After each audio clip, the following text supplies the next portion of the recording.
தொலைக்காட்சியின் பிரதான செய்திகள். முதலில் தலைப்புச் செய்திகள்.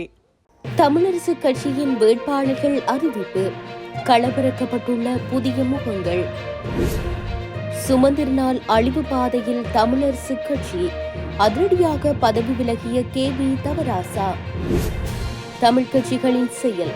தமிழ் மக்கள் பொதுச்சபை கடும் அதிருப்தி. அம்பாறையில் தமிழரசு கட்சி தனித்தே போட்டியிடும். சுமந்திரன் திட்டவட்டம். தொடர்பான விரிவான செய்திகள். தமிழரசு கட்சியின் யாழ் தேர்தல் மாவட்டத்தில் போட்டியிடுவதற்கான வேட்பாளர்களை தமிழரசு கட்சியின் நியமன குழு அறிவித்துள்ளது.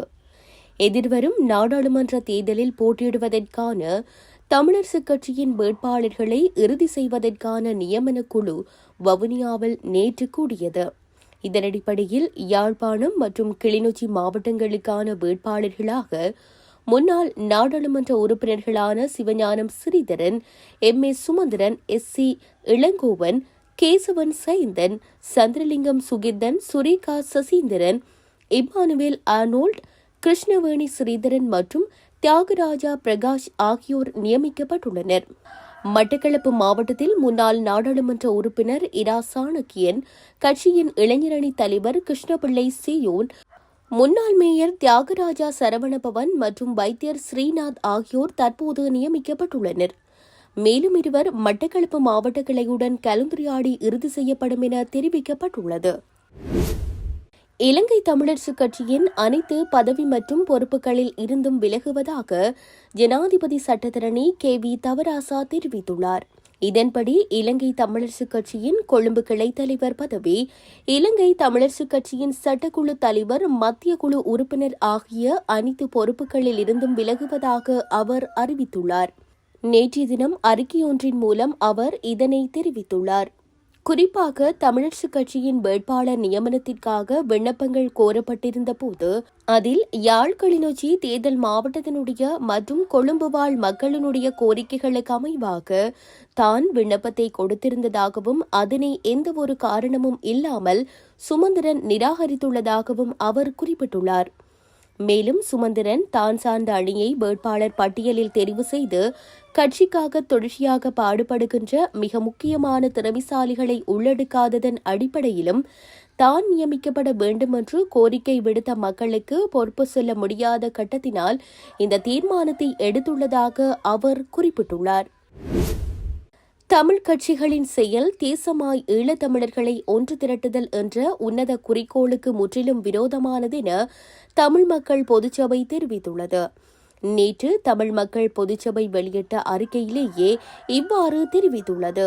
அந்த அறிக்கையில் மேலும் தெரிவிக்கப்பட்டுள்ளதாவது: தமிழ் மக்கள் பொதுச்சபை ஈழத்தமிழ் மக்களின் விடிவை நோக்கிய பயணத்திற்கும் மக்களை ஒன்று திரட்டி ஒருங்கிணைக்கும் தொலைநோக்குடனும் உருவாக்கியது. அது தன்னை போதியளவில் ஒழுங்கமைத்து வலுவூட்டி விரிவாக்குவதற்கு முன்னரேயே மிக குறுகிய காலத்தில் அறிவிக்கப்பட்ட ஸ்ரீலங்காவின் ஜனாதிபதி தேர்தலை ஈழத்தமிழ் மக்களை ஒன்றிணைக்கும் பரீட்சார்த்த களமாக கையாளுவதற்கு முன்வந்தது. இம்முயற்சியில் வெற்றி பெற்றது மாத்திரமல்லாது ஒரு புதிய அரசியல் அணுகுமுறை கூடாக ஒடுக்கப்படும் மக்கள் எவ்வாறு தங்கள் ஒற்றுமையினையும் திரட்சியினையும் தேசமாய் முன்னிறுத்தலாம் என்ற மாதிரியையும் உலகின் முன் துணிவுடன் காட்டியுள்ளது. ஸ்ரீலங்காவின் ஜனாதிபதி தேர்தலை தமிழ் மக்கள் பொதுச்சபை ஒரு தேர்தலாகவோ பதவிக்கான போட்டியிடலாகவோ கொண்டிருக்கவில்லை. ஜனாதிபதி தேர்தலை தொடர்ந்து சில நாட்களுக்குள் அறிவிக்கப்பட்ட நாடாளுமன்ற தேர்தல் பதவிகளுக்கான போட்டி அரசியலாகவும் மக்களை அரசியல் கட்சிகள் மற்றும் தனிநபர்கள் சார்ந்து கூறுபடுத்தி சிதறடிக்கும் செயற்பாடுகளை முதன்மையாக கொண்டுள்ளதென நாங்கள் அறிவோம். இத்தகைய நிலையில் தமிழர் தரப்பு அரசியல் கட்சிகளை அவர்களது இருப்புக்கான பதவிக்கான நலன்களுக்கு அப்பால் அழைத்து சென்று தேசத்திற்காய் ஒருங்கிணைக்க கால அவகாசமோ சாத்தியமோ தமிழ் மக்கள் பொதுச்சபைக்கு தற்போதைய நிலையில் இல்லை. அதேவேளையில் பதவி நோக்கங்களுக்காக எதிரணியாக பிரிந்து நின்று மக்களின் ஒற்றுமையை சிதறடிக்கும் போட்டி அரசியல் தமிழ் மக்கள் பொதுச்சபை வரித்துக் கொண்ட தேசமாய் ஈழத்தமிழர்களாய் ஒன்று திரட்டுதல் என்ற உன்னத குறிக்கோளுக்கு முற்றிலும் விரோதமானது என்பதையும் மீண்டும் நினைவூட்டுகின்றோம். இதன் அடிப்படையில் 2024 நவம்பர் 14 இடம்பெறவுள்ள ஸ்ரீலங்காவின் நாடாளுமன்ற தேர்தலில் தமிழ் மக்கள் பொதுச்சபை எந்தவொரு வகிபாகத்தினையும் எடுப்பதில்லை என்று 2024 அக்டோபர் 5 பொதுச்சபை கூட்டத்தில் தீர்மானித்துள்ளது.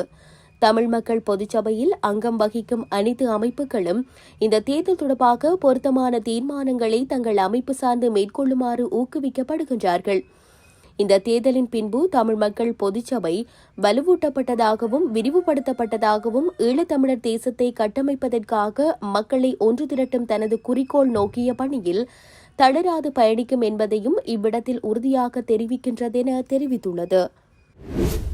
யாழில் நாமிளம் வேட்பாளர்களை களமிறக்கியுள்ளதுடன் திறமைசாலிகளான 2 பெண்களையும் நியமித்துள்ளோம். எனவே இந்த பட்டியலை நாங்கள் பெருமிதத்தோடு மக்கள் முன்பாக வைக்க முடிவதுடன் அம்பாறையில் தமிழரசுக் கட்சி தனித்தே போட்டியிடும் என்று முன்னாள் நாடாளுமன்ற உறுப்பினர் M.A. சுமந்திரன் தெரிவித்துள்ளார். தமிழரசுக் கட்சியின் வேட்பாளர் நியமன குழு நேற்று வவுனியாவில் கூடிய நிலையில் அதன் பின்னர் ஊடகங்களுக்கு கருத்து தெரிவிக்கும் போதே அவர் இவ்வாறு தெரிவித்தார். தொடர்ந்தும் கருத்து தெரிவித்த அவர், ஏனைய மாவட்டங்களில் இன்னமும் வேட்பாளர் பட்டியல் பூர்த்தி செய்யப்படவில்லை. அம்பாறை மாவட்டத்தில் தமிழரசுக் கட்சியின் உறுப்பினர்கள் கூடி ஆராய்ந்து இலங்கை தமிழரசுக் கட்சியாகவே போட்டியிட வேண்டுமென்ற முடிவை கட்சியின் செயலாளருக்கு அறிவித்துள்ளார்கள். அவ்வாறு தனித்து போட்டியிடுவதாக தீர்மானம் எடுக்கப்பட்டுள்ளது. அங்கு கட்சி உறுப்பினரோடு கலந்துரையாடிய பின்னர் வேட்பாளர்களை தெரிவு செய்ய முடியும். திருகோணமலையில் ஒரு இணக்கப்பாடு எட்டப்பட்டுள்ளது. தமிழரசுக் கட்சியின் சின்னத்திலும் பெயரிலும் போட்டியிடுகின்ற போதும் ஏனைய கட்சிகளில் இருந்து வேட்பாளர்களை எமது பட்டியலில் இணைத்துக் கொள்வதென்று முடிவெடுக்கப்பட்டுள்ளது.